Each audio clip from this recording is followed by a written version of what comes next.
Assalamualaikum warahmatullahi wabarakatuh to our lecturer, Miss Munira, and my beloved friends. So today we are from Group 2. We present about trespass to personal property.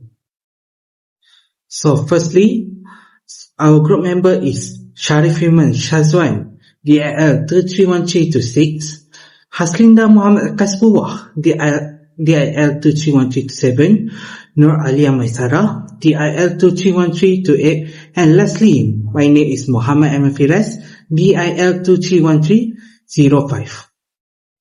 So, trespass to personal property, also known as trespass to chattel, is a tort that involves the intentional interference with another person's possession of movable property without lawful justification. So, this tort allows the owner or lawful possessor of personal property to seek legal recourse for damages caused by the wrongful interference. So the core idea is to protect the individual's right to possess and control their personal belongings free from unauthorized intrusion or interference. So in Malaysia, trespass to personal property is recognized and falls under the umbrella of tort law. So a key case discussing this tort is Sin Ji Sen versus Waiwa Trading Company, 1962, Malaysian Law Journal 189, which illustrate the principle and application of this doctrine. So, for definition, trespass to personal property or trespass to chattel is a tort where someone intentionally interferes with another movable property without permission or legal justification. This can involve damages using the depriving the owner of their belongings, typically causing temporary or partial interference, unlike conversion, which involves the complete deprivation, trespass on the personal property resulting in harm that can be physical or financial. So in Sin Jiseng versus Waiwa Trading Company, 1962, Malaysian Law Journal 89, the court ruled that Waiwa Trading Company wrongfully retained Sin Jiseng goods, constituting trespass to the unauthorized retention despite repeated demands for their return. Hai, nama saya Syazwan Syamsul. My matching number is DIL 231326. There are 5 types of trespass to personal property. Number 1, direct physical interference. Direct physical interference occurs when the defendant intentionally interact with the personal property of another without permission, causing some form of damage, loss, or inconvenience. Example include taking, moving, or damaging someone else's property without their consent. The interference could be as minor as touching the property or as severe as permanently damaging it. In such cases, the physical nature of the interference is a key to establishing trespass. For example, if a person moves someone else's car without permission, even temporarily, this can be considered direct physical interference. Number 2, unauthorized retention of property. This form of trespass occurs when the defendant, after lawfully coming into a possession of the property, such as through a contractual or custodial arrangement, refuse to return it upon demand by the rightful owner. In this case, the interference is not in taking possession but in failing to return the property after a legitimate request, this depriving the owner of its use. For example, a person borrow an item from a friend but refused to return it after being asked multiple times. Number 3, disposition or deprivation of use. This type of trespass occurs when the defendant completely deprives the owner or lawful possessor or their property for a period. Even if they do not physically damage the property, the defendant action prevents the owner from accessing or using the property, which may cause financial or other form of harm. For example, a person locked another bike in their garage and refused to give access to it, preventing the owner from using it. Intermediary.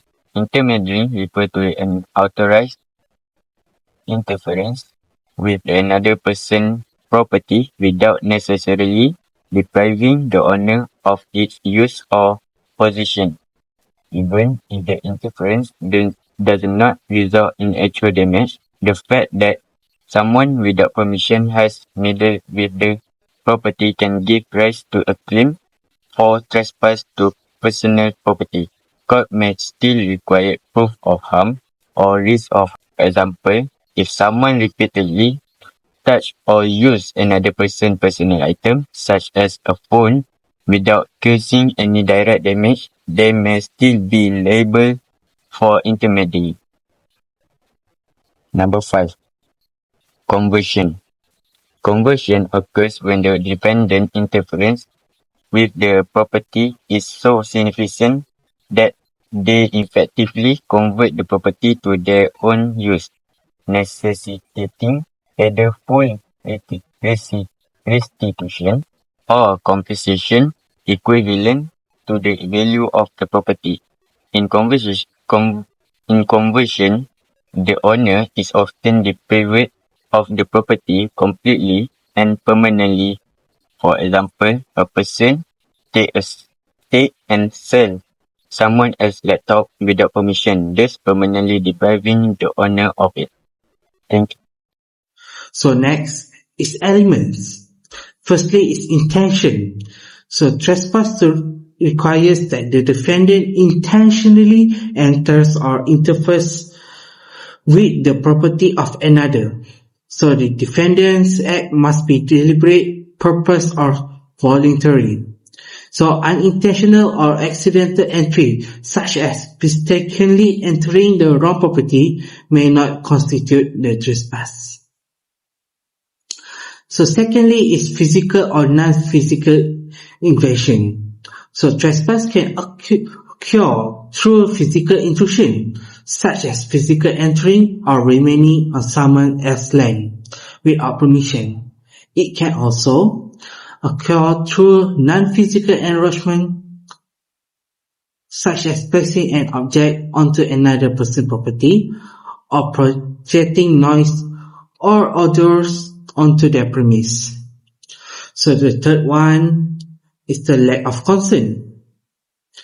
Trespass generally requires that the defendants enter or interferes with the property without the owner permission or lawful authority. Consent may be expressed or implied, but if the property owner explicitly denied permission or if the defendant exceeds the scope of permission granted, the element of lack of consent is satisfied. And the fourth one is exclusive possession. The property in question must be in lawful possession or under or control of the plaintiff at the time of the trespass. This element ensures that only those with a legal right to possess the property can bring a trespass claim. And so lastly is causation.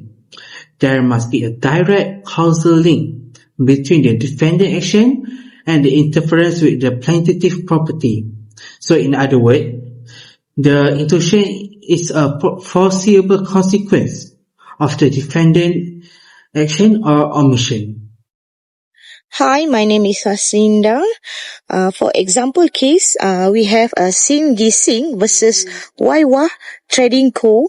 1962, MLJ 189. Fact of the case, the plaintiff, Singh Gising, was the owner of a lorry without obtaining the plaintiff's consent. The defendants, Waiwa Trading Co., took possession of this lorry and retained it for a period of 101 day. Judgment and analysis. First, intentional interference. The court found that the defendants had intentionally taken and retained the lorry. They specified the element of intent required for the tort. Second, lack of consent. It was established that the plaintiff had not given permission for the defendant to take or use the lorry, fulfilling the requirement of authorized interference. Third is a right to possession. As the owner of the lorry, the plaintiff clearly had the right to possess it, meeting this crucial element of the tort. Fourth is damages. Importantly, the court awarded damages to the plaintiff for the loss of use of the lorry during the 101 days it was in the defendant's possessions. This underscores that even temporary deprivation of use without physical damage to the property can constitute trespass and result in compensable damage. Thank you. Another example of case, Kuwait Airways Corporation versus Iraqi Airways Co. in 1995. The case of Kuwait Airways Corporation versus Iraqi Airways Co. 1995 arose from the Iraqi invasion of Kuwait in 1990, where Iraqi Airways unlawfully seized several aircraft from Kuwait Airways. It is significant for its implication on wartime property rights and illustrate key legal principles surrounding trespass to personal property, conversion, and corporate accountability in international context. Background of the case. The conflict began when Iraqi forces invaded Kuwait, during which Iraqi Airways, under government orders, seized 10 Kuwait Airways aircraft for their operation, depriving Kuwait Airways of its rights. After the war, Iraq refused to return the planes or offer damaged ones, prompting Kuwait Airways to sue for trespass to personal property and conversion. Elements of trespass to personal property in the case. Firstly is intentional interference. Iraqi Airways seized 2 of the aircraft was a deliberate act carried out with the knowledge that it was wrongfully taking Kuwait Airways property. This clear intent was critical in establishing liability. Secondly, lack of consent. Kuwait Airways did not consent to the seizure of its aircraft. The planes were taken during an invasion, and the rightful owners had no opportunity to prevent the unlawful taking. Thirdly, possession or right to possession. As the legal owner of the aircraft, Kuwait Airways had the right to possess its property. Iraq Airways' action violated this right as they had no legal justification for retaining the planes. Lastly, actual harm or loss. The court recognized that Kuwait Airways suffered both economic loss and practical harm due to the deprivation of its aircraft. Their inability to operate their planes constituted actionable harm under the principle of trespass to personal property. Broader implication of the case. The ruling in Kuwait Airways versus Iraqi Airways has significant implication for property rights in international law, affirming that such rights are enforceable even during war or conflict, and that wrongful interference can lead to legal liability. The court determined that Iraqi Airways' actions were not protected by sovereign immunity and clarified the distinction between trespass and conversion, viewing conversion as a more severe form trespass involving permanent deprivation. By holding Iraqi Airways accountable for both torts, the ruling emphasizes that corporations, including state-owned enterprises, can be liable for tortious conduct regardless of governmental directives. This case illustrates key principles of intentional interference, possession, consent, and harm, reinforcing the necessity of upholding property rights and ensuring accountability for wrongful action, thereby establishing a crucial precedent in the legal landscape of property rights and tort law. So, in conclusion, trespass to personal property remains a vital and adaptable legal concept, ensuring the protection of individual possessory rights against unauthorized interference. So, the case of Xin Jiseng versus Waiwa Trading Company highlights the court-broad interpretation of this tort, applying it even in case of temporary interference. As we navigate the challenge of digital technology and intangible assets, the fundamental principle of this case, consent and protection of personal property, will continue to play a crucial role in balancing the individual right and societal needs. So that's all from us. Thank you.